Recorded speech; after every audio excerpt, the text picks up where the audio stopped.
So this is the last show in the studio. Didn't mean to rhyme, but did sound fine. Dame, hello. For last show in the studio. And then it's over. No more shows in this studio. I never even realized the last time I was in that studio would be the last time I would record in that studio. Who knew? 5 years we've been in the studio, and then we're taking a week off next week for 4th of July, and then the next week we will be in our brand new studio and offices. 9 iron away from the current location. Dame, last night in Atlanta, Georgia, one of the worst moments in American history occurred. Did the Braves lose? No. Oh. Much worse. Much, much worse. The U.S. men's national team lost to Panama in Copa America, and it really set off the night on a weird foot, and the rest we will be left unsaid. Hello, Dame. Hello, Big Rick Swink. Good to be with you. Kristen is either A, not allowed into the podcast via StreamYard, or B, on PTO. I choose to believe that she's not allowed into the stream. I agree. I think she's like literally trying to click the link and can't get in, and she's going to have to take PTO. Yeah. 2 updates of various types here this morning. Super quick, 1-sentence updates. 2 super quick, 1 very positive, 1 very negative, and then Dame, we're moving on to the show. It's going to be a quick show today. Do you want the very positive update or the very negative update to start? Let's start negative so we finish on a high note. Okay.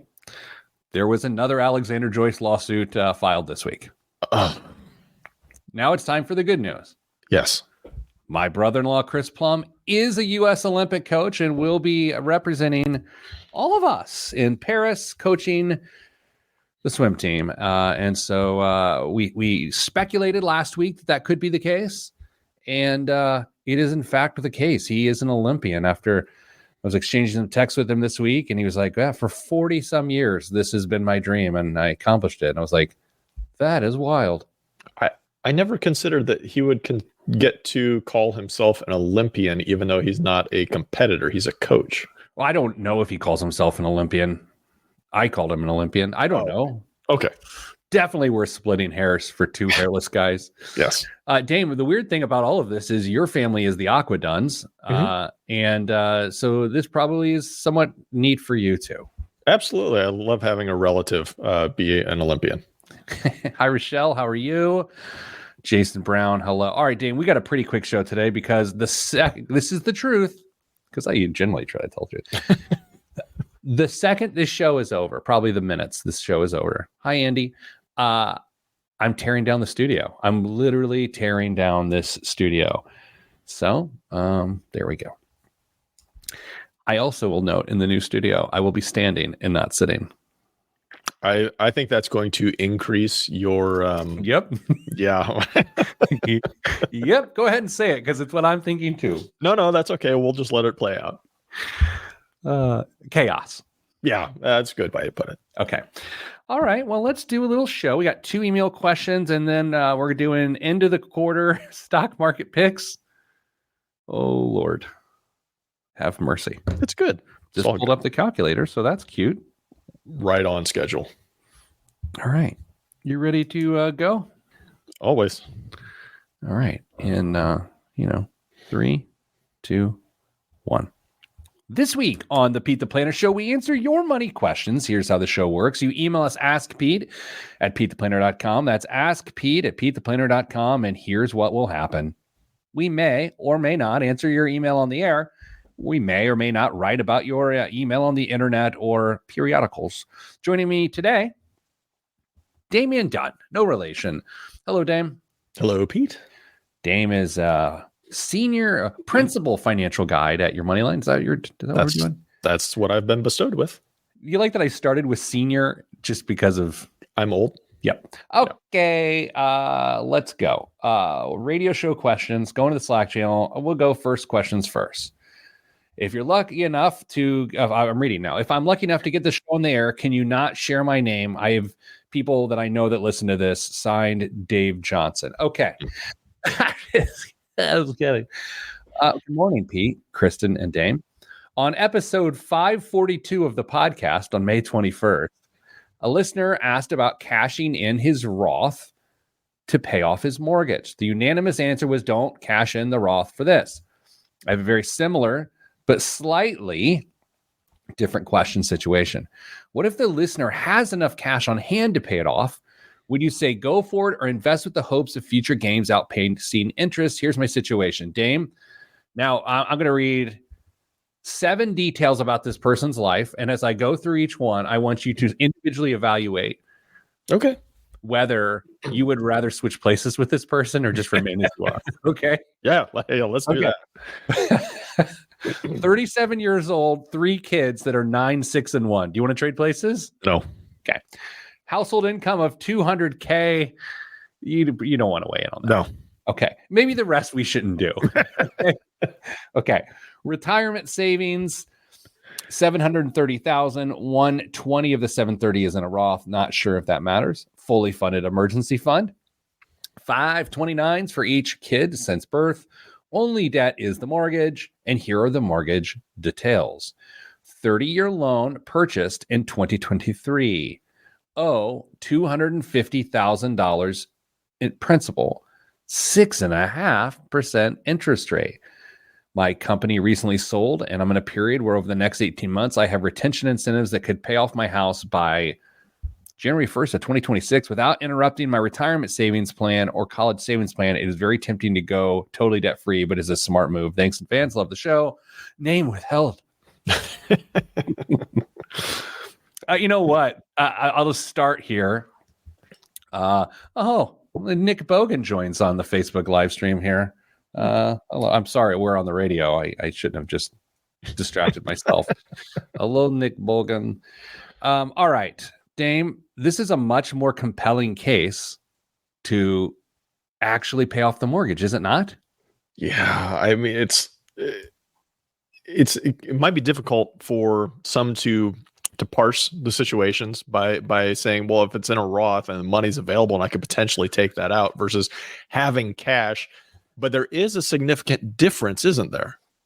There's a couple big differences. What's the one that jumps out to you? Mine's the interest rate. What's the one that jumps out to you? I think it's the interest rate on this that really makes me give consideration to this option. Okay, so generally speaking, when evaluating whether or not you should pay off a big piece of debt, as opposed to holding cash on the other side in some sort of instrument, what you do is you say, what is the interest rate and how does that compare to what the asset is otherwise earning?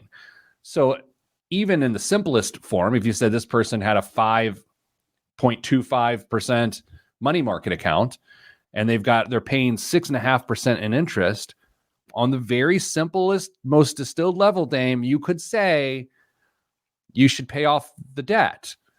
There are other factors here. And one of the other factors I see is he's already got almost $1 million saved for retirement. At 37. At 37. Yeah. He's way ahead of the game. Very far ahead. I don't love a 30-year mortgage. And I don't love that he has a 6.5% interest rate. But I feel like he can solve both of those problems. What do you think? I'm just doing some quick math in my head here. What do you think his mortgage payment is? That's what I was trying to guess. Because the next question is, okay, let's say we give you the gold seal of approval and you go and you pay off this mortgage. What are you going to do with the mortgage payment that you're no longer obligated to make? Where's that money going? Because is it going to roll into the 529s? I know he said he's got them since birth for all 3 of the children, but you're not going to get any kind of financial aid with your household income. That's just not going to happen. So you're going to be on the hook for a large chunk of whatever's coming, unless there are academic or athletic scholarships coming through as well. Retirement, decent shape, as we know. But I think do you think they could potentially turn some of this into a little bit of lifestyle creep and still be okay with that mortgage payment? Think so? You went through the exact process I was going through in my head. Okay, so you pay off the mortgage. Now let's say we got $1,500 a month to do something with now. Mm-hmm. Okay. Are you going to expedite retirement in terms of what you put towards there? Not necessarily. Could you put $500 a month in each kid's child's college fund? Maybe. Sure. Could you increase non-qualified investments to allow yourself to retire well before 59 and a half? I think that's what I would do. What do you think? Yeah, so I'm looking at 730 by the age of 37. That's a staggering number. I agree. Have how 20 okay, but let's just say this. 20 years. Let's say 20 years from now, we're approaching 59 and a half for him. Mm-hmm. He will have at least 2 doubling periods, right? Mm-hmm. So he'll have at least $3 million in savings without saving another dime 20 years from now. I bet this is a combined account balance. Yeah. Between what he and his wife have both been able to, or he and his partner have both been able to put away. I agree with you. Yeah. So it's still, that is an amazing amount. But yeah, I think they could take a little bit of the mortgage payment, absorb it, make life a little bit cushier for themselves. I would be willing to bet that they are a pretty disciplined family based off of what this is already. And even though if we told them they could take all of it, they won't, because the proof is in numbers 1 through 7. See, when we've gotten these questions for years, and sometimes what we try to read behind the scenes and don't necessarily talk about is, do we trust a person based on what they've already done to make a good decision? So it's not like this person's going to turn on a dime and all of a sudden become irresponsible and, oh, we had it all set up for 16 years as a working adult. I done all the right things. Then I got bad advice on the radio and I became like, this person's going to be fine no matter what. And if it were me, if it were either of me, I think I would pay off the mortgage. Yeah, I think I would too. There's added flexibility to it too, Dame, because what he could do is, let's say 18 months. Let's say that's 6 quarters. It is 6 quarters, right? Mm-hmm. 6 fiscal quarters. Mm-hmm. And let's say he was getting incentive pay during those 6 quarters. He could actually accumulate it off to the side and then make the decision at the end. Sure. And put it in a high yield savings account or something like that. In the meantime, make a little bit of interest on it, or a lot of interest if we're talking about being able to pay off a mortgage, which, yeah. I love it. Good for you, sir. Good situation to be in. Actually, Dame, coming up after the break, the next email question also involves high yield money market accounts and interest rates. It's an interest rates extravaganza. I'm sorry. We'll be back right after this. I don't know. I got excited. So many friends here in the chat today. Tom Ricks, hello. Jameson, hello. Nick Bogan and I were college friends, and he's referencing the great Eduardo Rivera, who is our accounting teacher, who you talked like this. He was no, maybe that's not it. That was the Albanian locksmith.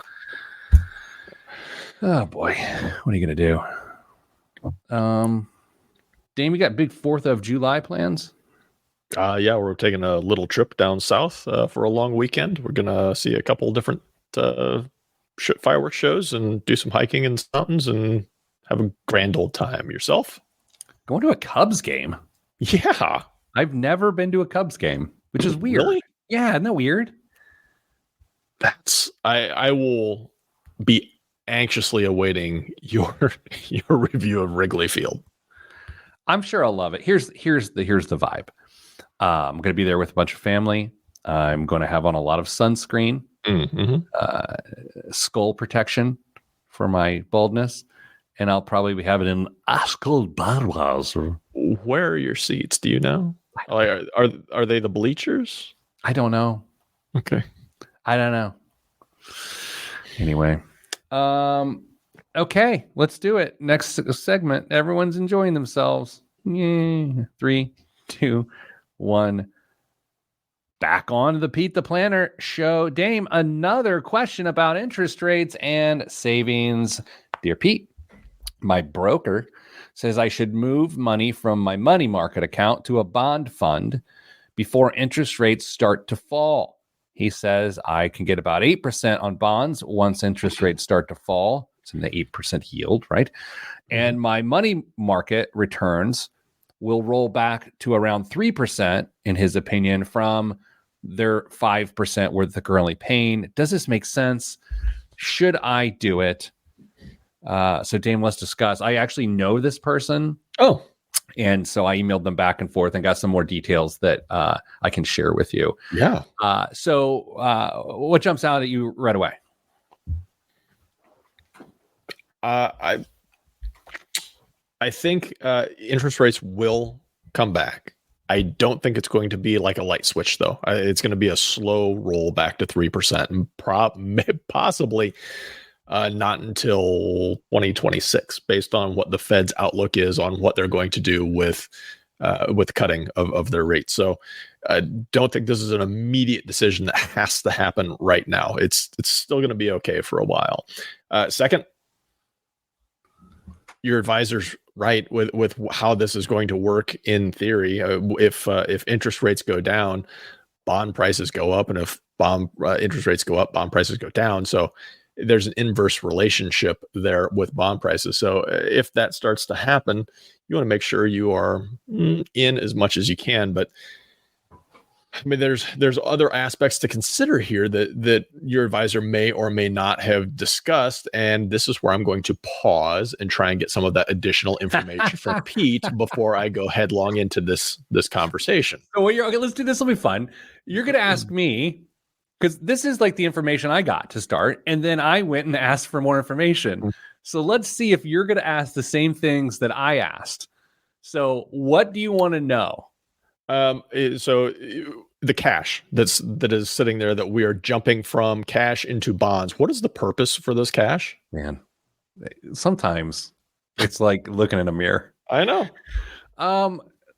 It is a second tier emergency fund. So they've got a year's worth of savings set aside, and this is an additional $150,000 in the money market account. And they're thinking about moving 100 of it over. And I'm giving too much right now, because when I was talking to them, I said, just so you know, this isn't a binary decision. You don't have to do, now we're doing bonds. Right. Yeah. Like, just take a percentage. And so of the 150, they would move 100 over, hoping to get 8% instead of the predicted 3%. Can we chase a rabbit trail for a minute? Yes. If this is a second tier emergency fund, are bonds the right choice for those dollars? They're in their 80s. Okay. You didn't ask how old they were. You should have asked me. Yeah, I absolutely should have asked how old they were. That's okay. So they clearly have designs on leaving a substantial amount of money to heirs. The person said this account is, there's zero chance that we touch it while we're living. It will only go to our heirs, and then money beyond that. So again, first tier, second tier savings, and then there's the person's actual investments. Pete, if there's zero chance they're going to touch this money and they want to leave substantial money to their heirs, why are you going to put it in bonds? Because they're still subject to their own risk tolerance. You know what I mean? If you're in your 80s and you're watching market fluctuations, even though you're passing on, it still stresses you out. Yeah. Come on. It's true. What's wrong with you? I guess I'm just looking to maximize the returns because in theory, if they don't have any intentions of using this money, and they are very confident they're not going to use this money, the time horizon changes completely for these dollars. I agree, but it's still the risk tolerance of an 80-year-old. I mean, even look, think about this for a second. And you just said the same thing. The time horizon for the 80-year-old, and this is sort of weird to talk about, actually extends beyond their time. Yes, right. But I don't necessarily believe the risk tolerance for the 80-year-old extends beyond their time. That's my opinion. Sure, that's fine. Risk tolerance is a very unique trait of all of us. So if they are of the fact they just want to keep it safe and make sure that they don't end up with less money. I still don't know if bonds are the right way to go, because bond prices and bond values will fluctuate based on what's going on in the market. So if they want to have the ultimate in safety for their money that they're not going to use, who cares? Just leave it in the savings account and let it get 3 to 5%. Here's another thing I told the person. So the man is, I say, more aggressive than his wife, Okay. investment wise.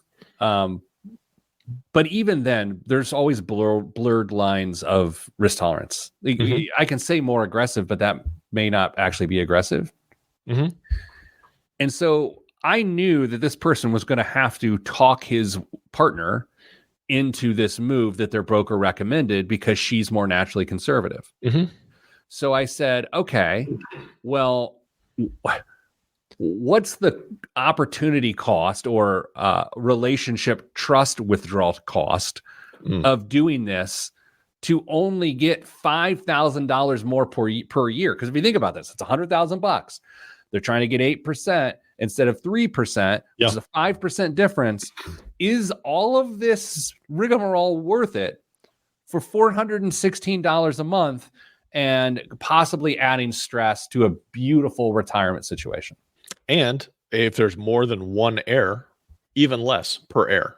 Right? We're talking about a very microscopic difference, not microscopic, but a rather insignificant difference if there's 5 people that are going to inherit this money versus just one.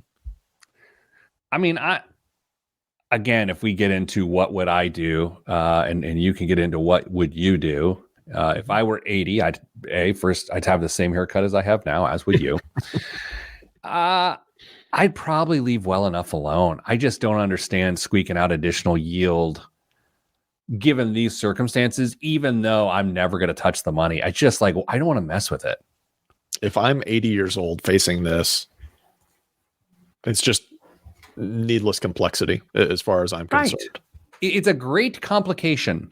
Yeah, I mean, it's a great problem. There's a little bit of moving parts. There is additional risk that will be absorbed, but the return isn't going to be worth the headache, in my estimation. We got about a minute and a half left. Let's do something here. Let's work with me. I'm going to be your broker. You be the 80-year-old man. Like, I'm not looking for any dramatic. I just want to see how this might play out. Hey, I think you should move $100,000 into this bond fund because I think you'll get higher yields as interest rates start to fall. And it could be about a 5% delta. What do you think? I prefer United. What about Delta? Okay. There wasn't an arrow. I know you're doing jokes. You're doing bits. Sorry. Yeah, doing bits. So do you want to do this? So how much in real money are we talking? Probably about $5,000 per annum. And how much extra is this going to cost me to do this? Negligible cost. Negligible cost. Do I have any tax consequences off of this? No, not necessarily. I mean, if I was a real stick in the mud, I would ask, how much are you going to make on the sale of these bonds or managing this money? Because it would be moving it from a cash account into a bond account, something that would be managed. But if, like, let's say you say no with the 15 seconds. No. If you say no, here's what you're like, okay, just thought I'd bring it up, see if you wanted to do it. No problem. That's how it should go. Yes. I should not try to talk you into it, by the way. And it's with that we take a break. Coming up after the break, stock pick review. I'm Pete the Cleaner. I love that the operative point was the 3 seconds at the end. It was me going, okay, just thought I'd check. Yeah, but that's exactly how that conversation should go. Yes. Your advisor is an advisor. They are giving you opportunity. They're giving you options that may or may not suit. Well, they arguably all should suit your needs, but you're ultimately in charge of what you do or don't do with your money. And if you say, no, that doesn't sound like it's for me, I should say, just wanted to check. Okay. Thanks. Moving on. Yeah, your broker is not going to take it. A good broker is not going to take it personally. You know what I mean? No, they've done their due diligence. They know you and your situation. They found a potential option or opportunity that might suit you and what you're trying to do. And if you say no, okay. Okay. All right. Stock pick update. With Getting Kristen not here. It'll work better for us that way. Why is that? So she's not spending the whole segment bragging? Mhm. Okay. Are you ready? Mhm. All right. In 3, 2, 1. Back on the Pete the Planner show. Dame, every year in January, I believe, is the first month of the year, we do a little entertainment exercise called the Great Stock Pick Extravaganza. Is that what we call it? Of course. And the purpose is for entertainment only.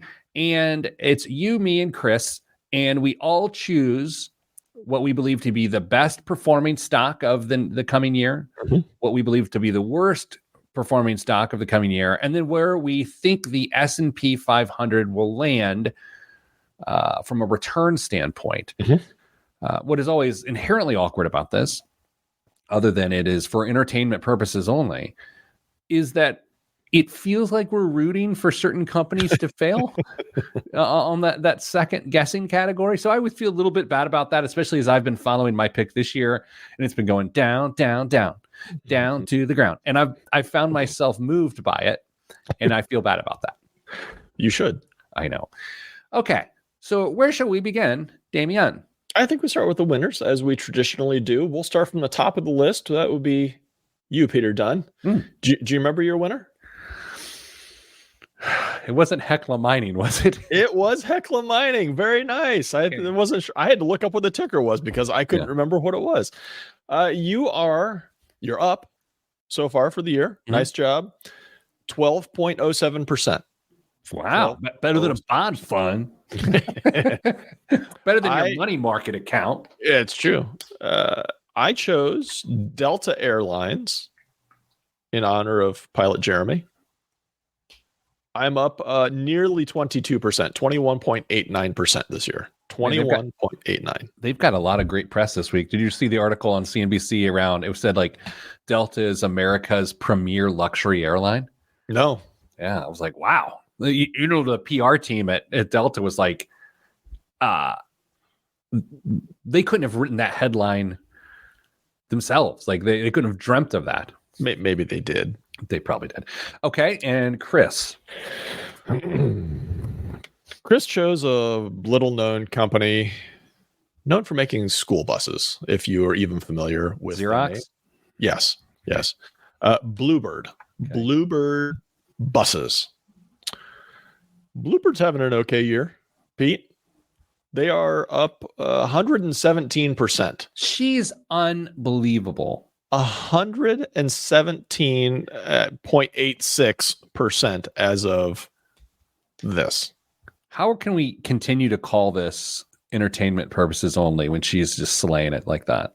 We could add our two together and double it and still not sniff her returns, Pete. Did we ask her? I think we asked her on air if she actually purchased Bluebird buses. We did, and she did not.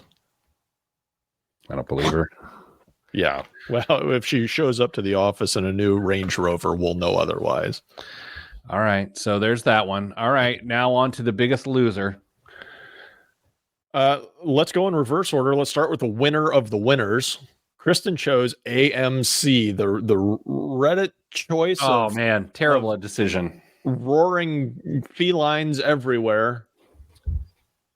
Down 14.93%. Oh, that's not bad. I mean, what? Not Thunder bad. Nuts, whatever his name. What was the guy's name? Roaring Kitty. Was that what it was? Yeah, I don't know. He got back involved. I don't think it was Thunder Nuts. And so I don't think I regret that. Yeah. Okay. Minus 14 for Kristen. 15. I just updated minus 15% for Kristen at this point. The more you talk about that stock, it really is a meme stock. We talked about it on a it went down further. Yeah.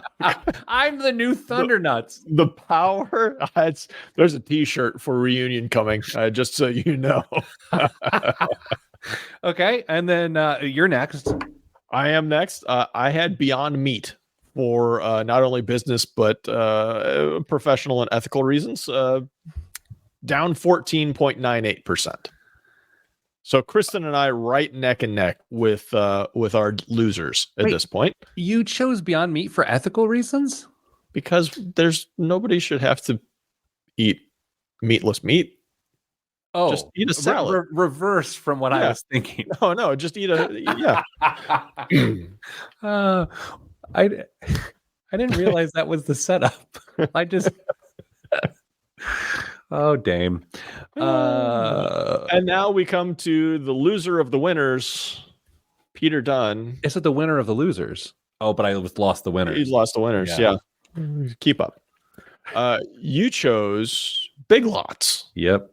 For your loser. Well done. They're down 74.6% year to date. This is where we both feel guilty for cheering that company's demise. Now, this sounds a little gross, and I'm sorry. But since they're struggling so bad, and that it generally leads to shrinkage, contraction, there's a lot of opportunities at Bluebird buses.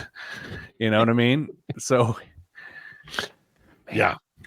I know Big Lots isn't a dollar store. That's not exactly what they do. But the demise of dollar stores has been wild.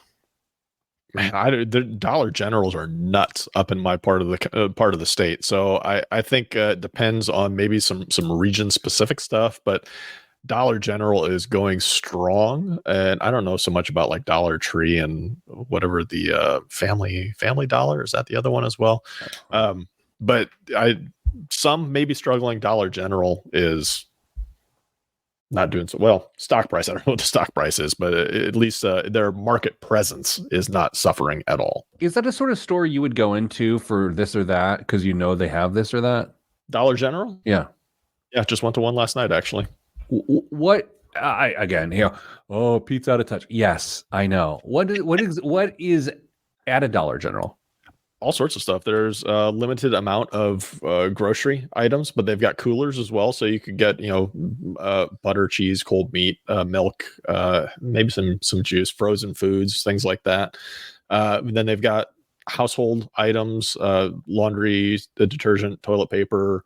They've got cards. They've got, it's like a very shrunken down grocery store at that point. They're super convenient. And for some reason, at least in Northeast Indiana, the people they hire there are consistently some of the most polite people you will ever run into. There you go. I don't know any of these things. Yeah. That's nice to hear. All right. S&P 5. By the way, Kristen joins us in Facebook Live. She just couldn't make it in. She tried. She must have tried. She totally tried to make it on the live stream and couldn't. I love it. That's not true. It's a day off. Dame, tell me more about our S&P 500 picks. We had a range of picks this year, just like we did last year. Sure. Would you like me to give the picks and then what the S&P 500 is right now, or should I start with the S&P 500 results and then go through the picks? Give us what the S&P 500 did, and then we'll go through the picks. Okay. So far, year to date, S&P 500 has returned 16.48%. Let's call it 16.5 to make it simple. I chose a 6% annual return this year. 6%. I may have undershot a little bit, but coming into an election, I'm not convinced that we won't see a little bit of pullback in the S&P 500. So 6% was where I'm at. Right now, wild off, but I'm not losing hope. Well, not losing hope on that sounds a little... See, I told you this is... Yeah, that was a little bit more challenging than I thought it was going to be. Kristen chose 8%. Okay. Pete, you chose 14%. So that means if you're keeping score at home, fearless leader Peter Dunn is leading 2 of the 3 categories, while Kristen is handily cleaning up in the other one. Hear my roar, kitty. I'm the guy there. I don't think that's what you called yourself earlier. It was a misnomer. All right, let's do this. Let's take a break. Coming back after the break, I've got an amazing biggest waste of money of the week. Like truly one of the dumbest things I've ever seen in my life, which is how the segment works. And then the news. All that's next. The last week ever in this studio, this radio studio, which is held by Voice for 5 years. Next time you listen to the show, I will be in a new space. How exciting for me. We'll be right back. Oh, what the heck, man. Dude, we are shooting through the show fast. Everyone, it's a fast show today. Sorry. I literally got to tear down the studio. And by tear it down, I mean I'm going to burn it like there's a spider on my face. You don't have to take the wall covering off, do you? What was the question? Take the what? You don't have to take the paneling off, do you? Oh, no. I'll let the next tenant deal with that. Maybe they want a background for a studio. Maybe. Our new space is unbelievable. Is the new recording space going to be set up to have multiple people, or is it just going to be a single person? It's we're combining my office with the studio, and so it's just going to be just me. Just you. Just Jack. So if I come down to record something, I won't be able to because it's your office?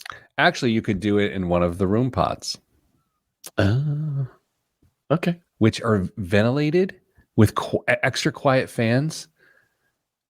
I'm telling you. They have sound treatment in those pods? Oh, they are born for sound treatment. Oh. You could do voiceover work in them. So it was like when we went to Chicago and we saw to that one. Okay. Nice. Yeah. Come on. All right.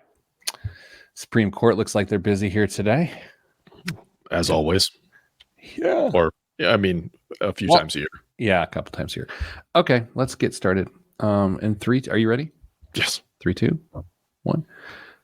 This week's biggest waste of money of the week right here on the Pete the Planner show is this. Oh, man. Oh, man. This is the Frank Muller by St. DuPont Master Lighter. It took 2 years to design. It has a wait list. It can tell time, and it can light your high-end cigar.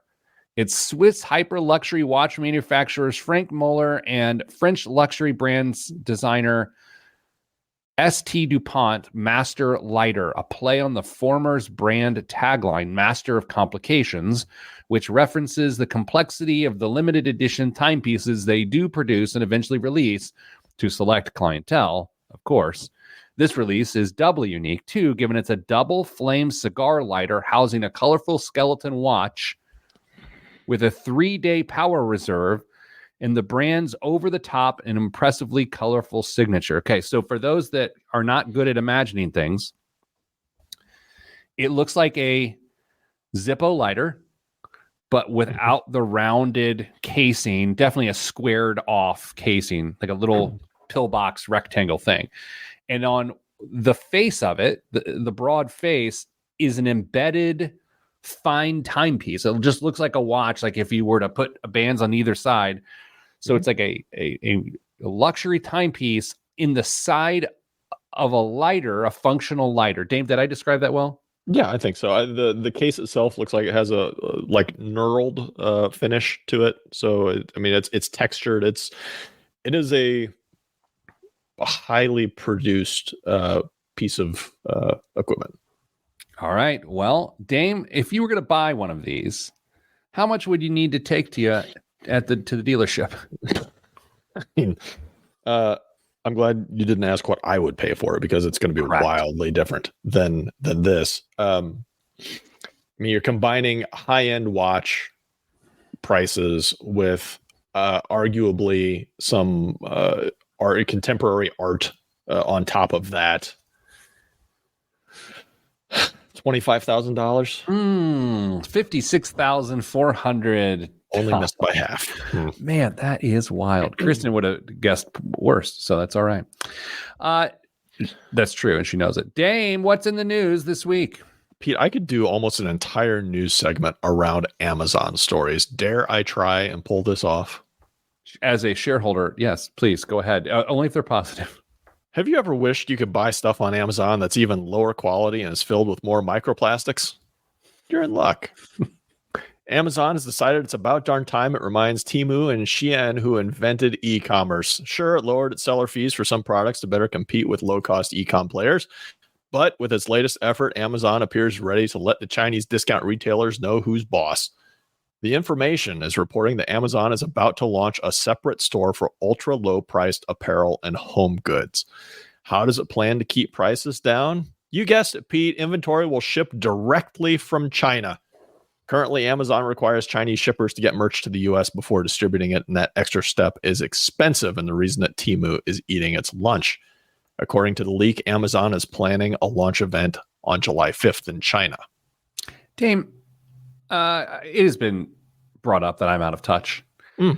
I've never purchased anything from Shein or Temu, but I know people talk about it. I don't quite understand it. Have you experienced either of those sites? No. And so what I'm hearing is it's like an Amazon. You buy something that just, and people talk about how cheap and they're knockoffs, whatever. I don't know.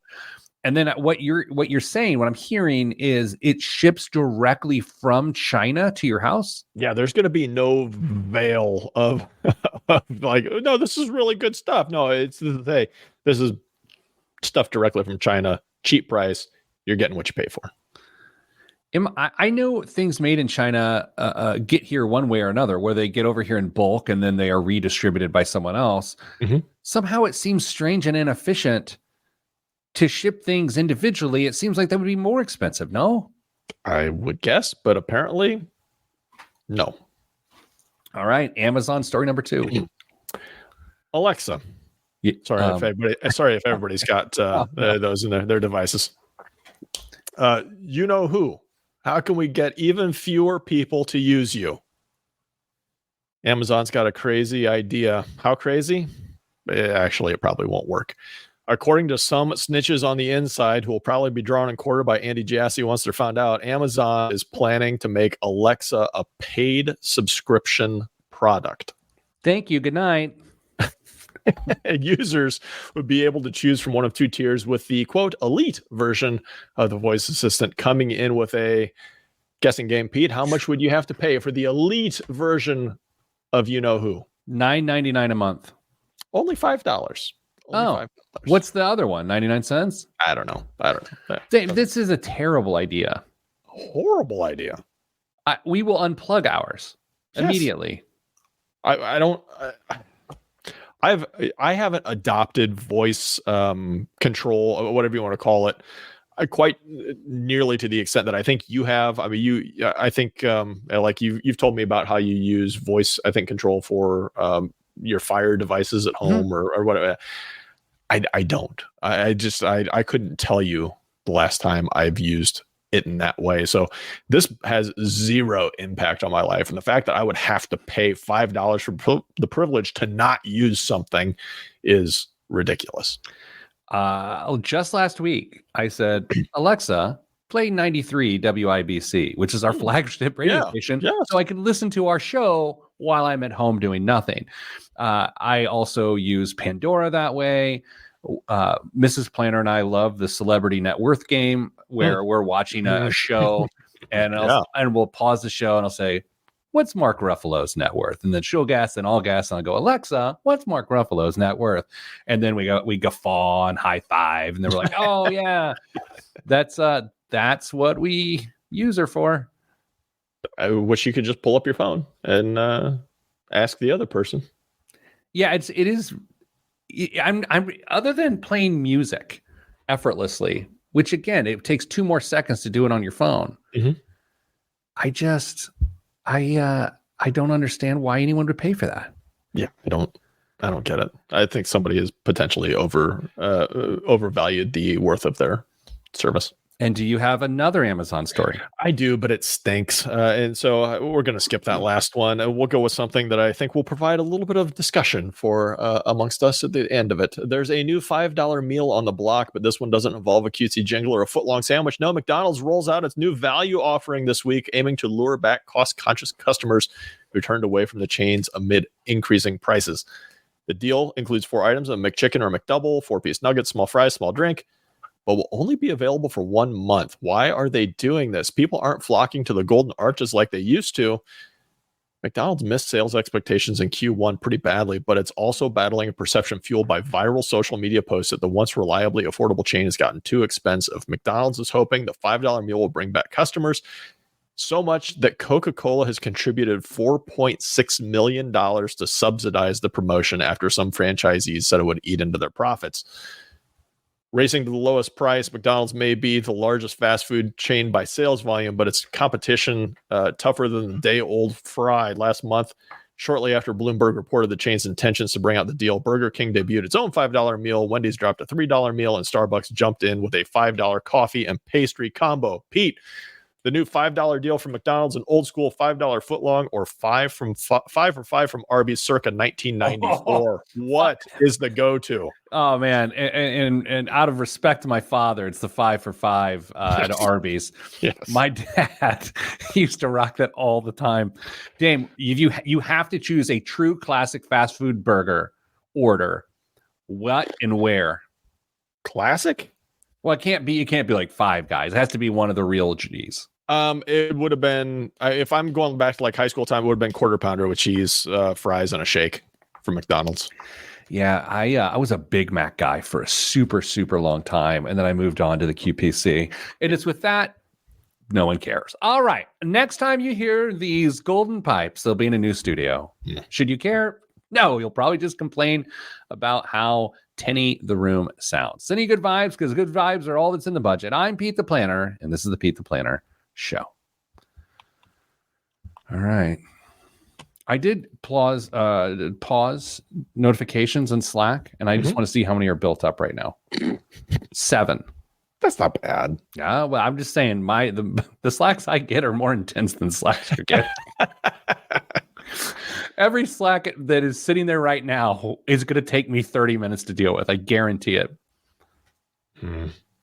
That's the nature. Oh, Dame. We did it. So this is it. It's This the end is of it an for era. the studio. Yeah. It's fun. It's fun. We got this space in July of 2019. Then the pandemic happened. And then we've been back. It's fine. It was good. It's looking a little dated in terms of what the kids are doing. I mean, I basically have the same background with the wood. So Yours looks good though. Like mine looks dated. Yours looks really good. And you got the buffalo paint. That's true. Yeah. Okay. I feel like there's something I've been meaning to tell you and I don't remember. I don't know. No show next week. Did we say that already? No show next week. Stay away from fireworks. They're a waste of money and they'll just go into your eye. It's true. Both are true. All right, everybody, stay getting money.